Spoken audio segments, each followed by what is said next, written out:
Let us say the two prayers together. Om Sahana Vavatu Sahanau Bhunaktu Sahaviryam Karavavahai Tejasvinavadhitamastu Ma Vidvishavahai. Om Shanti Shanti Shanti. Om Asatu Ma Satgamaya Tamasu Ma Jyotirgamaya Mritangam. Shanti, Shanti, Shanti.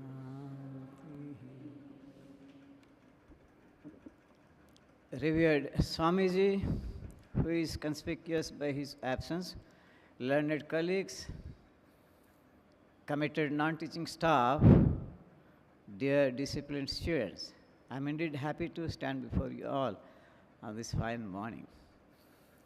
Most of the people in this world are dogmatic. They are not at all pragmatic. They are not flexible. One who has no flexibility, one who is not receptive, he cannot see the world and life clearly. Let's see this in a very interesting manner. There was a young boy by name Mr. Gopi. He and his father were just like friends, quite friendly with each other. And the father, quite an educated man, he always wanted to mold his son into a very nice, decent, wise, practical, pragmatic young man. To each and every step, he would try to take care of his actions and his thoughts. And the father observes that Gopi always watches new movies. The father one day tells, why don't you watch old movies, Mr. Gopi? They are just like friends. And Gopi says, what, Dad? You are an old-fashioned man. You belong to an altogether different generation. What old movies? This is 2024. No, that's not it, you see, Gopi. You can watch the new movies, but you can also watch the old movies. No, Dad, what is there in old movies? No color, only black and white. So disgusting, so boring. No, not like that. Don't miss certain things, you see. In the old films also, you see the talent of acting, the directorial talent, fine melodious music. No, Dad, even in modern movies now, we have so much of music, so much of sound, noise, so much of music, so much of acting, so much of fighting. Do you find all these things in your old movies? Were there not, say, bad movies? The father says, don't you know the 80-20% rule, 80:20, even in the old era. There were some 20 bad films, but 80 good films. But the things have reversed. You see only 20 good films nowadays, but 80 bad films. No, Dad. Then father gets a bit angry. You, Mr. Gopi, you are so dogmatic. What, Dad? Do you call me dog? Do you relate me to some dog? No. Dogmatic has nothing to do with dog. You are dogmatic, you are opinionated, you are inflexible, you are not, say, you are so rigid, you are so adamantine. Why don't you change your thoughts? Why don't you change your fixations? No, Dad, I don't get you, I don't understand you. You say, Mr. Gopi, you are becoming another gazebo. You are the gazebo of our family. Dad, who is this gazebo? Sit down, I will tell you about gazebo. Once upon a time, there was a king. The father starts narrating something in order to change the mind of his son Gopi. There was a king, and one day he goes into a forest. He was a very good hunter. And in the forest, he comes across a tree. On that tree, there is a circle drawn, and exactly at the center of the circle was stuck an arrow. And he turns his head, finds another same thing. Another arrow stuck exactly at the center of the circle. Then again moves, 1, 2, 3, 59 trees. And he tells his soldiers, you see, such a good archer is there.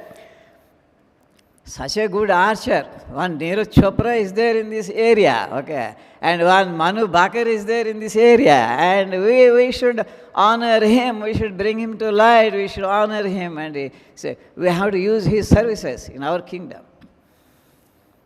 Then he sends his soldiers. The soldiers go into the tribal village and says, who is this young man or woman? We don't know. Who is this archer? The king wants him to appear before him. And the few youth that were there playing, all of them hearing the word of soldiers, king's soldiers, they got afraid and went into their homes and locked themselves in. But these soldiers, who is this archer? Who is this archer? Who is this archer? Who is this archer? The king sends for him. He must appear before the king. Then one old man in the village, he says, oh, Gazebo, where are you? Where are you hiding? Please come. The king has sent for you. Say, the king has sent for you. You must come. You must come.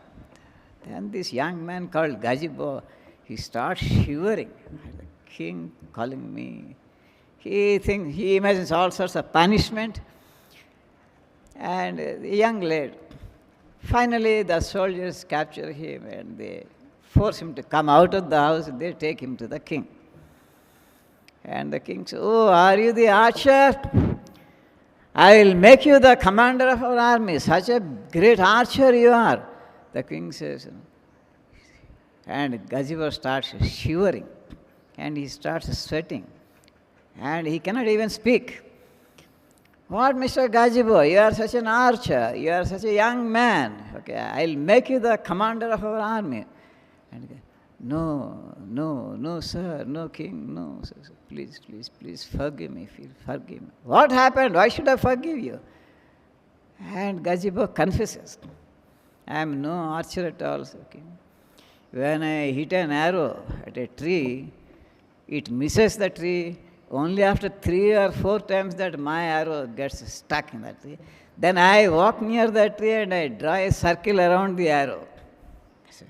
So again I hit another arrow and I go to the tree and draw a circle. It's not that I am hitting at the center of the circle. Then he confesses like this, and the king, as Gazebo confesses, the king also forgives. Don't worry, we appreciate your enthusiasm. I will get you trained under one of my best archers, and soon you will fulfill your ambition of becoming an archer, and you will be made the commander of our army. So people who draw opinions, who jump to conclusions, who make judgments, and then try to defend themselves, they are like flat earthers. The father tells the son, you don't become a flat earther. Dad, who is a flat earther? So people who still say the earth is flat, so dogmatic. Even after so much of proof, even when you show them images that the earth is round, it's not flat, they still say the earth is flat. They won't change their ideas. They won't change their opinions. And finally, our Gopi, he realizes, and the father tells him, this dogmatism, this inflexibility hampers your critical thinking, your clear thinking. You cannot see life. You cannot see things in a critical manner. You cannot study the phenomena of life in a critical manner, and you can't see life in a clear manner. And finally, he brings round. Gopi changes his mind, and he is no longer rigid. I thank all of you, my dear students, and I also thank our Samyak sir for asking me to conduct the prayer session this morning. Thank you all.